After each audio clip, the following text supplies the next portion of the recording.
Hello all வணக்கம். IPL business எண்டை நோக்கி போயிட்டு இருக்கு. பீடாக் welcome to the show. MI versus KKR at Wankhede. MI வந்து வாங்கடைக்கு திரும்பிட்டாங்க. கேகேஆரும் ரொம்ப நாளா ஹோம்லேயே ஆடிட்டு இருந்த மாதிரி இருந்துச்சு. திருப்பி அவங்களும் வெளியே போறாங்க. இந்த மேட்சை பத்தி உங்க இனிஷியல் தாட்ஸ் என்ன? ஆனஸ்டா சொல்றேன். ஓப்பனா இதை சொல்லல. எனக்கு எல்லா டீம்லயும் ஒரு மேனேஜ்மெண்ட் எல்லாம் ரொம்ப க்ளோஸ். இந்த கோச்சஸ் அவங்கெல்லாம் அவங்கெல்லாம் பயங்கர க்ளோஸ். ஒரு கோச் என்ன சொன்னாருன்னா, எனக்கு இந்த மும்பை மேட்ச் அகேன்ஸ்டா ஆடிட்டு அவங்க ஒரு டீமா ஆடுற மாதிரி தெரியல. இந்த கேள்வியை நீங்க எனக்கு கேட்டுக்கிட்டே இருந்தீங்க. இந்த கேள்வியை நீங்க எனக்கு கேட்டுக்கிட்டே இருந்த ஆரம்பிச்ச பீடாக், இந்த ரிஃப்ட் இருக்கே, இந்த மாதிரி இதுவா இருக்கே, நீங்க கேட்டுட்டே இருந்தீங்க. நான் அதை டிஃபெண்ட் பண்ணிட்டே இருந்தேன். சார், அதெல்லாம் மீடியா எல்லாம் வெளியில 1000 சொல்லுவாங்க, நமக்கு வந்து அதெல்லாம் தெரியாம நம்ம சொல்லக்கூடாதுன்னு. அவர் ஒரு ஃபார்மர் கிரிக்கெட்டரு, ஒரு லெஜெண்ட். அவர் வந்து சொன்னார் எனக்கு. இப்ப வந்து நான் அவருக்கு கங்க்ராச்சுலேஷன்ஸ் மெசேஜ் அனுப்பிச்சேன். வெல் டன், நல்லா ஆடிங்க, ஜெயிச்சிங்கன்னு. அதுக்கு அவர் சொன்னாரு, ம், இந்த மாதிரி என்னோட எக்ஸ்பீரியன்ஸ்ல நான் பாக்குறேன். அது வந்து ஒரு 8 ம். கேங் இருக்காங்க. 8 கேப்டன் இருக்காங்க இந்த டீம்ல. ஒவ்வொருத்தங்க அவங்க அந்த மாதிரி எப்படி பேசிக்கிறது, அந்த ஸ்ட்ராட்டஜிக் மீட்டிங்ல அவங்க எப்படி இது பண்றாங்க. ஒருத்தன் ஒண்ணு சொல்றான், இன்னொருத்தன் அதை இந்த பக்கம் எங்கேயோ பார்த்துட்டு இருக்காங்க. அங்கேருந்து இன்ஸ்ட்ரக்ஷன்ஸ் வருது, அவன் கண்டுக்காத மாதிரி பார்க்காத மாதிரி இந்த பக்கம் இருக்கான். மேட்ச் முடிஞ்ச உடனே கை கொடுக்கும் போது பாக்குறோம். மேட்ச் முடிஞ்ச அப்புறம் அவங்க என்ன பண்றாங்க, செதறி செதறி செதறி அந்த டீம்ல இருக்கிறவங்களே வந்து ஒரு மாதிரி ஒரு அந்த ஃப்ரிக்ஷன் வந்து கம்ப்ளீட்டா தெரியுது. பார்க்கறதுக்கே வந்து ஒரு வருத்தப்பட வேண்டிய ஒரு விஷயமா இருக்கு அப்படின்னு அவர் இதை சொன்னாரு. அந்த பேரையும் நான் சொல்ல மாட்டேன், அது எந்த டீமுன்னு நான் சொல்ல மாட்டேன். அவர் அதுதான் சொன்னாரு. இந்த டீம் வந்து நாட் லேக்கிங் குவாலிட்டி. அந்த டாப் மேனேஜ்மெண்ட் இந்த பிளேயர்ஸை ஒன்னா எடுத்துன்னு போறதுக்கு அந்த ஸ்கில் அவங்களுக்கு தெரியல அப்படின்னு. அதை கேட்ட உடனே ரொம்ப எனக்கு வருத்தமா இருந்தது. ஏன்னா, என்னை பொறுத்த வரைக்கும் மும்பை அப்படின்றது, I rate the team very highly. Even though I'm CSK supporter. அவங்க ப்ரூவன் சாம்பியன்ஸ். அந்த மாதிரி ஒரு டீமை, இந்த மாதிரி ஒரு குவாலிட்டி டாப் கோச் ஒருத்தர் இந்த மாதிரி சொல்றாருன்னா, இது ரொம்ப வருத்தப்பட வேண்டிய ஒரு விஷயம். ஆனஸ்ட்லி ஸ்பீக்கிங், அவர் சொல்லிட்டாரு. அவங்க வரும்போதே அவங்க ஆடுறத பார்த்த உடனே எங்களுக்கு தெரிஞ்சது அவங்க எங்களை ஜெயிக்கிறதுக்கு சான்ஸே கிடையாது அப்படின்னு. அந்த மாதிரி ஒரு டீம் வச்சிருந்தது. ரொம்ப பெயின்ஃபுல்லா இருக்கு கேட்கறதுக்கு. ஸோ இப்போ வான்கடே அப்படின்னா, போன வருஷம் வந்து 198 196 batting first and second scores அப்படின்னு சொன்னோம். ஒண்ணுமே சேஞ்ச் ஆகல. இந்த தடவை பேட்டிங் ஃபர்ஸ்ட் 190, பேட்டிங் செகண்ட் 196. அதே மாதிரி உங்களுக்கு வந்து பெருசா பேட்டிங் ஃபர்ஸ்ட் வந்து 2 ஜெயிச்சிருக்காங்க, பேட்டிங் செகண்ட் 2 ஜெயிச்சிருக்காங்க. போன வருஷமும் தட் வாஸ் ஈக்குவல் டாஸ்க். அதனால இங்க டாஸ் வின் பண்ணி நான் போலிங் போட்டா மேட்ச் ஜெயிச்சிருவேன் அந்த மாதிரிலாம் எதுவுமே கிடையாது. Because the last game CSK proved that 206 can be defended comfortably by 20 runs. அதே மாதிரி when RCB played 196 was chased comfortably by Mumbai in 15.3ங்கும் போது எந்த டிஃபரன்ஸும் கிடையாது. ஒரே டிஃபரன்ஸ் என்னன்னா, இங்க பவர் பிளேல விக்கெட் விடக்கூடாது. மும்பைல விடாம இருந்தீங்கன்னா அதுக்கப்புறம் உங்களுக்கு வந்து இந்த 11 to 20 வந்து நிறுத்தவே முடியாது. 120 130 ரன் கூட வரும். ஸோ பவர் பிளேல ஒரு 45 ஆடிட்டு 7 to 10ல ஒரு சின்ன மொமெண்டம், 11 to 15ல ஒரு அடி, 16-20ல ஒரு அடி, இந்த மாதிரி போனீங்கன்னா 200 for 7 அது average score as per our algorithm. ஒரு 10-15 வந்துடும். 215 is always going to be difficult to chase, even though it's impossible. So உங்களுக்கு இப்போ சீமர்ஸோட ஓவரால் எக்கானமி வந்து 10.78, ஸ்பின்னர்ஸ் 8.75. ஆனா ஒரே ஒரு விஷயம் என்னன்னா, ஸ்பின்னர்ஸ் இங்க விக்கெட்டே எடுக்க மாட்டாங்க. இப்ப நடந்த மேட்சஸ்ல வந்து 4 மேட்ச்ல 38 விக்கெட் சீமர்ஸ், ஸ்பின்னர்ஸ் 8 விக்கெட் எடுத்திருக்காங்க. But for every once confirmation, அந்த high scoring game between MI and CSK, CSK spinners 4 ஓவர்ல 37, மும்பையோட ஸ்பின்னர்ஸ் 4 ஓவர்ல 28. ஸோ இப்போ நீங்க மும்பை எப்படி போவாங்கன்னா, அவங்க பிளேயிங் லெவன்ல எதுவுமே கன்ஃபியூஷன் எதுவும் இல்லை. அந்த கோச் சொன்னதை ஒரு மன வருத்தத்தோட நான் சொல்றேன். அவ்வளவுதானே ஒழி, ஏன் அவங்க ஜெயிக்க மாட்டேன்றாங்கன்னு. Playing eleven will be very simple. Rohit Sharma, Ishan Kishan, SKY, Tilak Varma, Vadhera, Pandya, David, Nabi, Coetzee, Piyush Chawla and Bumrah. Their impact sub will be Nuwan, Thushara. அப்படி அவங்க நீங்க கேள்வி கேட்பீங்க, பீடாக் ஷெப்பர்டு அப்படின்னீங்க. அவங்களுக்கும் அந்த ஸ்பின்ல பெருசா இன்ட்ரெஸ்ட் இல்லை. அதனால ஷெப்பர்டு வரணும்னா they will try and get in in place of Mohammad Nabi. Nuwan துஷாராவை கை வைக்க மாட்டாங்க. அவர் நல்லாவே போட்டாரு. நல்லா போட்டாரு. ம். அவர் நபிக்கு போலிங்கும் கொடுக்க மாட்டேன்றாங்க, அவர் பேட்டிங்கும் பின்னாடி வர மாட்டேங்குது. சோ அந்த மாதிரி நினைப்பாங்களே ஒழிய, there is no chance of Nuwan Thushara missing out. இப்ப கேகேஆர் பாத்தீங்கன்னா உங்களுக்கு ஒரே ஒரு பிரச்சனை, இந்த Harshit Rana has been side line for one game due to that இது. ஆமா, அது சஸ்பெண்டட் ஃபார் ஒன். யோ அது okay, that is irritating when he does that. அவன் கூப்பிட்டு இது பண்ணுங்கப்பா, கூப்பிட்டு ட்ரை அண்ட் அட்வைஸ் him. சின்ன பையன், அதுக்காக மேட்ச் எல்லாம் உட்காந்து வைக்கிறீங்க. ஒரு டேலண்டோட இது போகுது. மேட்ச் ஃபீயோ எடுக்கிறீங்க, ஒரு மேட்சும் ஆனா உட்காந்து பெரிய வைக்கிறீங்க. பிளேயர் எல்லாம் இப்படி பண்ணா விட்டுறாங்க, ஹர்ஷித் ராணா மட்டும் புடிச்சு போடுறாங்க. அத இல்ல, நான் என்ன சொல்றேன்னா அவர் பண்ணது கரெக்ட்னு நான் சொல்ல. ஒரு யங்ஸ்டர் ஒரு விக்கெட் எடுக்கதே பெரிய விஷயமா இருக்கு. 250 ரன் பிச்சு பாரு எடுத்துட்டு செலிப்ரேட் பண்ணாரு, பண்ணது தப்பு. மேட்ச் ஃபைன் பண்ணிட்டு சொல்லிட்டு இன்னொரு தடவை பண்ணினா உன்னை வந்துட்டு உனக்கு மேட்ச் ஃபீஸ் எடுத்துட்டேன், அடுத்த மேட்ச் நீ ஆட மாட்டேன்னு. ஒரு பிளேயரோட கெரியரே ஏன் முடிக்கிறீங்க? Is doing well.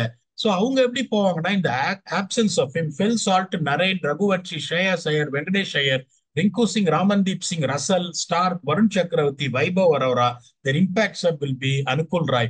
அந்த பெங்கால் ஃபாஸ்ட் பவுலர் இருக்காரு, தட் இஸ் a temptation. அவர் எடுக்கிற மாதிரி அவங்க தெரியல இந்த சைஃப். அதனால வந்துட்டு அதனால it is going to be the same. இப்ப இங்க எட்ஜின்னு பாத்தீங்கன்னா அந்த டாப் ஃபோர், அந்த எக்ஸ்ப்ளோசிவ் டாப் ஃபோர், அந்த நரேனுக்கும் சரி சால்ட்டுக்கும் சரி எல்லா மேட்சும் அடிக்கிறாங்க. Raghuvanshi is playing well. Shreyas Iyer வந்து டிட்டர்மிண்டா ஆடுறாரு ரன் அடிக்கணும்னு. இது ஒரு செம டாப் ஃபோர் இது. அங்க வந்து இஷான் கிஷனுக்கு அன்பார்ச்சுனேட்லி எவ்ரி மேட்ச் நம்ம எதிர்பார்க்கிறோம், ரன் அடிக்க மாட்டேன்றாரு. ரோஹித் சர்மா இஸ் அ போன லெஜெண்ட். மேட்ச் அடிச்சாரு, ஒரு 32 ரன் அடிச்சாரு. அந்த லோ ஸ்கோரிங் அது பரவாயில்ல சார் அவர் ஸ்டாண்டர்டுக்கு அந்த 32 எல்லாம் நீங்க சொல்லவே சொல்லாதீங்க. அவர் ரொம்ப என்ன பொறுத்த வரைக்கும் ரொம்ப டிஸ்ட்ரக்டிவ் பெரிய பிளேயர் இஷான் கிஷான். அவர் 60-70 எல்லாம் அடிக்கலன்னா அதை நீங்க சொல்லவே சொல்லாதீங்க. My opinion, even though you made a point, low scoring கேம்ல ஒரு ரன் அடிச்சார், that is not the Ishan Kishan I'm seeing. So Rohit Sharma பாத்தீங்கன்னா எந்நேரமும் ஹர்ட் பண்ணலாம். கேகேஆரோட ரோஹித் சர்மாவோட ரெக்கார்டை எடுத்து பாருங்க, எப்பவுமே அவர் அடிச்சிருக்காரு கேகேஆரோட. ஃபாலோட் பை ஸ்கைக்கும் இங்க படம். Tilak Varma is like Shreyas Iyer scoring runs, பெருசா வந்து எந்த எட்ஜும் இங்க இல்ல. அதுக்கப்புறம் இந்த 11 to 20 பாத்தீங்கன்னா நேல் வதேரா ஆல்வேஸ் ரேட்டி மைலி, Pandya in and out, Tim David பேட்ல பட மாட்டேங்குது, Mohammad Nabi or Romario Shepherd. Okay, இந்த பேட் டீப் ப்ராமிஸ் பெருசா இருக்கிற மாதிரி தெரியல. இங்க பாத்தீங்கன்னா Venkatesh yes he can score but batting at the wrong position. Rinku Iyer once, Rinku Singh வந்து வந்து அந்த மென்டாலிட்டில இருந்து வெளியே வருவாளா after dropping from the world cup, but is a class player. Russell, Ramandeep Singh, Anukul Rai அண்ணா அனுகுல் ராய்ங்கும் போது அந்த எட்ஜ் கேகேஆருக்கு இருக்கு. அதுக்கப்புறம் பாத்தீங்கன்னா இந்த மாதிரி இந்த பிச்சில் உங்களுக்கு ஈடன் கார்டன்ஸ்ல we spoke about the importance of spin economy. அங்க பாத்தீங்கன்னா உங்களுக்கு அங்கிள் பியூஷ் இருக்காரு, மேனேஜ் பண்ணி போட்டுருவாரு. நபி ஆடுறாரா, ஆனா போலிங் போடுவாரா தெரியாது. வருண் சக்கரவர்த்தி இஸ் பேக் டு ஃபார்ம். நிறைய 4 ஓவர்ல 27, என்ன பிச்சா இருந்தாலும் அந்த எட்ஜ் உங்களுக்கு இருக்குன்றதுனால definitely KKR will go with edge of 56-44. இதை ஒத்துக்கிறீங்களா? இல்லைன்னா இந்த மேட்ச் தோத்தா மும்பை அவுட் பீடா, அதனால இந்த மேட்ச் மும்பை தோக்க மாட்டீங்க, ஐ எம் கோயிங் அகைன்ஸ்ட் யூன்றீங்களா? அதுதான். நான் இவ்வளவு தோத்துட்டாங்க, வாங்கடையிலே திருப்பி ஏதாவது 1 or 2 எக்ஸ்ட்ராடினரி சூப்பர்லேட்டிவ் இண்டிவிஜுவல் பெர்ஃபார்மன்ஸால மும்பை ஜெயிச்சிருவாங்க. நீங்க சொன்னது கலெக்டிவ் ஆர்கனைஸ் சிஸ்டமேட்டிக் அனாலிசிஸ். ஆனால் 1 or 2 இண்டிவிஜுவல் பிரில்லியன்ஸால மும்பை வாங்கடை அப்படிங்கறதுனால Mumbai somehow will pull this through அப்படின்னு நான் நினைக்கிறேன். பீட்டா என்ன அதுன்னு பார்க்கலாம். ஃபேண்டசி பிக்ஸ் என்னென்ன? இல்ல, நீங்க சொல்றதை நான் ஒத்துக்கிறேன், நீங்க சொல்றதை நடக்கணும்னு நான் ஆசைப்படுறேன். ஏன்னா அவங்க டோர்னமெண்ட் முடிஞ்சிடும். போன மேட்சே வந்து அவங்க டோர்னமெண்ட் முடிஞ்சிருச்சுன்னு தான் நான் சொன்னேன் தோத்தப்ப. இந்த மேட்ச் தோத்துட்டாங்கன்னா அதுக்கப்புறம் பேசி எந்த பிரயோஜனமும் இல்லைன்றனால, பிகாஸ் கிங்ஸ் 11 பஞ்சாப் ஒரு செம்ம வின் பண்ணாங்க. ஆர்சிபி இஸ் கம்மிங் அப் வெல்ல. இந்த மேட்ச் அவங்க தோத்தாங்க, டோர்னமெண்ட் விட்டு வெளியே போக மாட்டாங்க. Number 10 place confirmed for a proven champions அப்படின்றதுனால I hope my analysis on giving the edge goes wrong and what you said comes right. ஆனா இந்த அதுக்காக மேட்ச் தோத்தாங்கன்னா பும்ராவா அவங்க இந்த மேட்ச் தோத்தாங்கன்னா தயவு செஞ்சு மும்பை இந்தியன்ஸ் வந்து பும்ராவா அதுக்கப்புறம் ஆடக்கூடாது.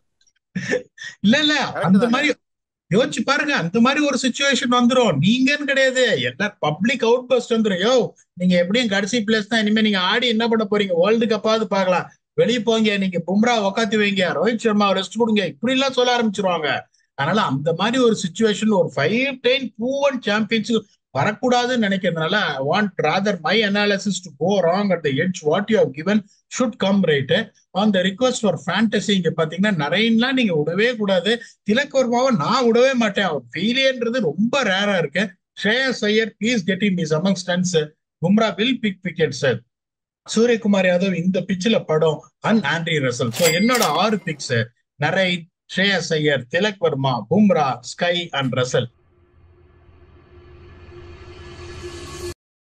இது ஓகே அப்படின்னு சொன்னா நீங்க ஒரு 6 முடிச்சு 5 முடிச்சு வச்சிருங்க. ஓகே, நீங்க சொல்லிட்டீங்க எல்லாமே, பெரிய பிக் எல்லாமே நீங்க சொல்லிட்டீங்க. இதுல விட்டது வந்து ஃபில் சால்ட். நான் ஒன்னு சொல்றேன், அதுக்கப்புறம் இஷான் கிஷான் நான் சொல்றேன் 2. நுவான் துஷாரா நான் சொல்றேன் 3. அதுக்கப்புறம் 4 வந்து ஹார்திக் பாண்டியா 4. 5 வந்து கடைசி பிக் இந்த சைடு கேகேஆர்ல வந்து வருண் சக்கரவர்த்தி நான் சொல்றேன். ஸோ இதுதான் என்னுடைய 5. Varun Chakravarthy, Hardik Pandya, Phil Salt, Ishan Kishan and Nuwan Thushara. So இதோட நம்ம 11 வந்துருச்சு. உங்க பிளேயிங் ஸ்ட்ராட்டஜி எல்லாமே சொல்லிட்டீங்க. இந்த மேட்ச்க்கு உங்க ஃபைனல் தாட்ஸ் என்ன? இல்ல, ஃபைனல் தாட்ஸ் நான் வந்து எடுத்த உடனே முதல்லயே வருத்தத்தோட I spoke something out of the மேட்சுக்கு வெளியில நடக்கிறத வந்து நான் வந்து ஒரு வருத்தத்துல நான் சொன்னேன். ஒரு ஒரு ஒரு கோச் வந்து இந்த மாதிரி சொன்னதை வந்து உங்களுக்கு நான் சொன்னேன். Hopefully that won't be an issue that is going to really affect Mumbai's performance, and I hope that what you said இந்த மாதிரி அவங்க டெஃபினட்டா இந்த மேட்சுக்கு திரும்பி வருவாங்க அப்படின்னு இந்த வான்கடையில இருந்து நீங்க சொன்னது நடக்கும் அப்படின்னு நான் எதிர்பார்க்கிறேன். Hope this will be a resurgence, one last chance for மும்பைன்றதுனால I would rather want to fall upon on what you said of Mumbai making a comeback and making the tournament still interesting, that none of the teams are out of the contention ஒரு situation வரும் நான் நினைக்கிறேன். So I'm putting my money on what you said on Mumbai coming back. Let's hope for the best. That's what we have got in this episode of IPL preview between MI and KKR. Until we come back and entertain you for yet another episode of IPL preview or review, thanks a lot and bye-bye.